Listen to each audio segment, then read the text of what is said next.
Você já pensou que um simples corte de pão pode mudar o destino de milhares de vidas no universo Marvel? Não, né? E se alguém que esteve conosco desde 2008, de repente, não é quem diz ser? Loucura? Insanidade? Então segura sua cabeça e presta muita atenção nesse vídeo.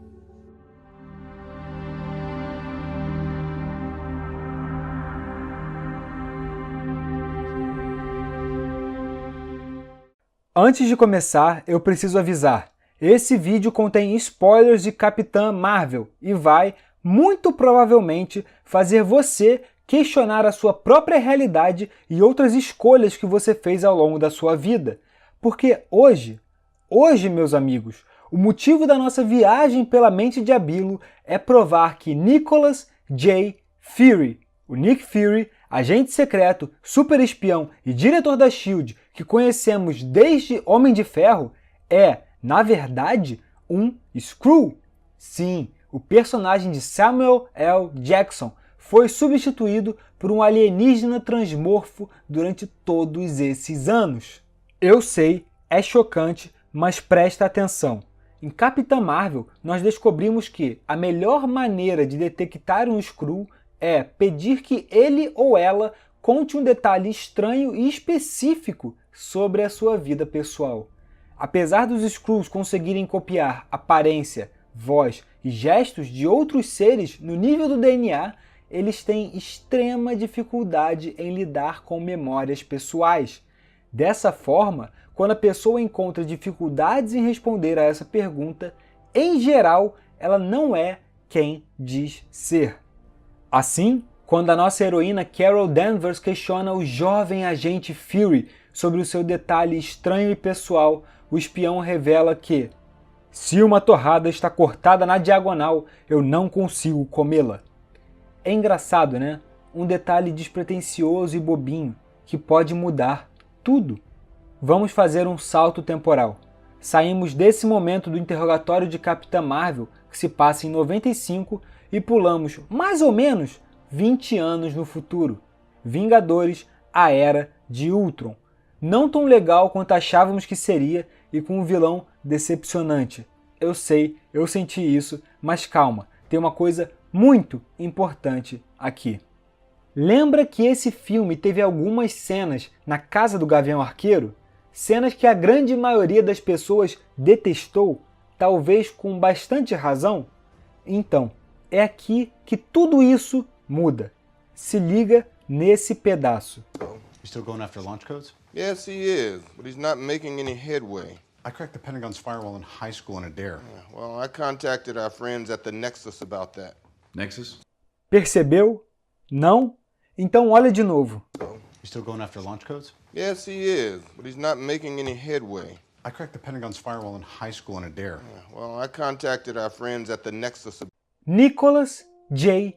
Fury, comendo torrada na diagonal. Na diagonal.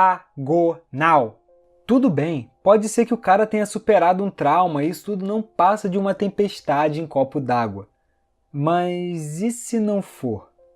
E se o super espião responsável pela criação dos Vingadores e pela proteção do cubo cósmico, pelo menos até o primeiro filme dos Vingadores, não é quem diz ser? E se, em algum momento, ele foi substituído por um Skrull? Então, de volta a 1995 em Capitã Marvel, onde nós vemos 4 Skrulls chegando à Terra na cena da praia. 4. Talos, o líder que vai embora pilotando a nave com a ajuda da Capitã Marvel, e mais 3 coadjuvantes. Vamos relembrar o que aconteceu com cada um deles. O primeiro morreu no acidente de carro com o Nick Fury original. Vamos chamá-lo assim. O segundo, o ajudante da ciência, foi assassinado pelo Yon-Hog ao servir como distração para que a Carol e os outros pudessem partir para o laboratório da Doutora Lawson. E o terceiro? A nave que a Carol pilota em direção ao espaço só possui mais 4 tripulantes. Talos, Maria Rambeau, Nick Fury e Goose. O último Skrull sumiu.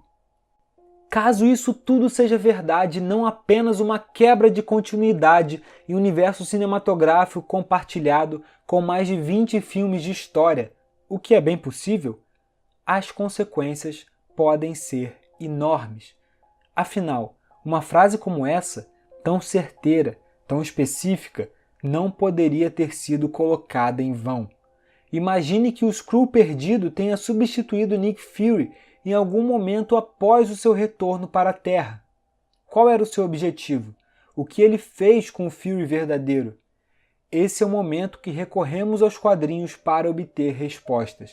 Acontece que nas HQs, os Skrulls foram raramente tratados como alienígenas bondosos e amigáveis como o que foi apresentado em Capitã Marvel.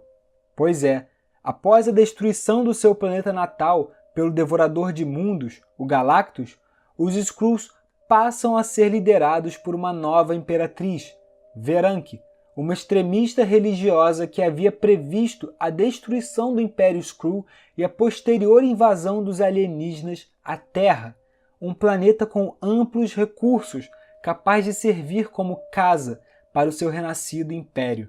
Assim, os Skrulls começam um a substituir heróis, vilões e civis na Terra. Um movimento que deu origem à saga Invasão Secreta, cuja principal propaganda se resumia à frase: "Em quem você confia?". Agora, voltando para o cinema, o que seria melhor para uma invasão dessas do que substituir um dos maiores agentes secretos da maior potência do planeta? Você pode se perguntar, então por que o Fury reuniu os Vingadores já que ele era um Skrull? E eu te devolvo uma pergunta. Por que os Skrulls iriam querer entregar o planeta de bandeja para os Chitauri, comandados pelo Loki? Não faz sentido nenhum. Eles precisam do planeta inteiro.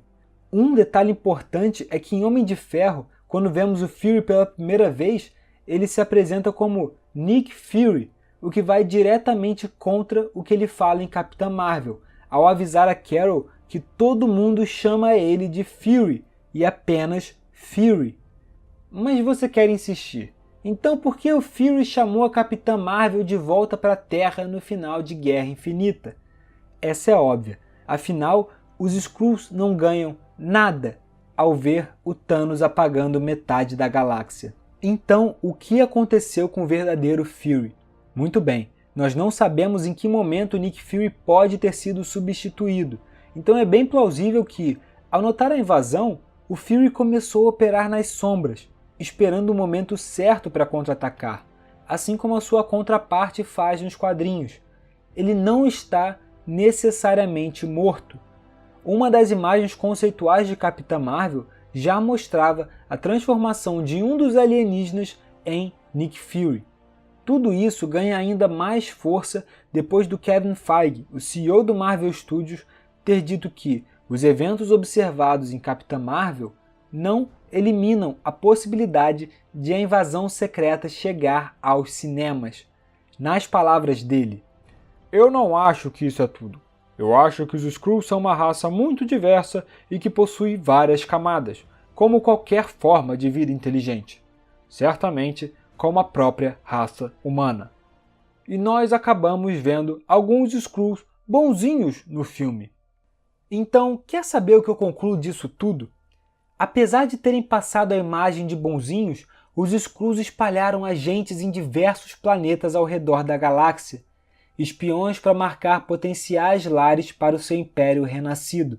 Nada impede que mais alienígenas estejam infiltrados no planeta, talvez até antes do próprio Talos chegar à Terra. Lembrem-se, a Dra. Lawson estava abrigando vários deles em sua nave, na órbita do planeta. Além disso, ao longo dos 15 e 20 anos entre o final de Capitã Marvel e Vingadores Ultimato, a liderança do Império Skrull pode ter mudado de mãos. Líderes extremistas ou simplesmente Skrulls malvados e maquiavélicos podem ter chegado ao poder e agora querem colocar o seu império em expansão novamente. Pode ser que o plano de expansão sempre esteve ali, adormecido, mas cultivado por vários agentes do Império, por anos, décadas, e agora pode ser o início da invasão secreta. É óbvio que pode ser só uma série de coincidências não planejadas ou ignoradas pela equipe do Marvel Studios? Pode, mas você realmente acha que isso seria possível? São referências muito específicas. Eu não duvidaria. E se fosse você, estaria preocupado sobre em quem confiar. Mas uma coisa eu tenho certeza: você pode continuar confiando na gente para trazer ótimas teorias e vídeos extremamente excelentes para você. Então se inscreve no canal, curte esse vídeo e compartilha essa teoria. Nós temos que conscientizar as pessoas. O perigo está lá fora. Tome cuidado, não confie em ninguém e, mais uma vez, muito obrigado pela sua presença em mais essa viagem por essa louca, perigosa e, por que não, transmorfa mente de Abilo.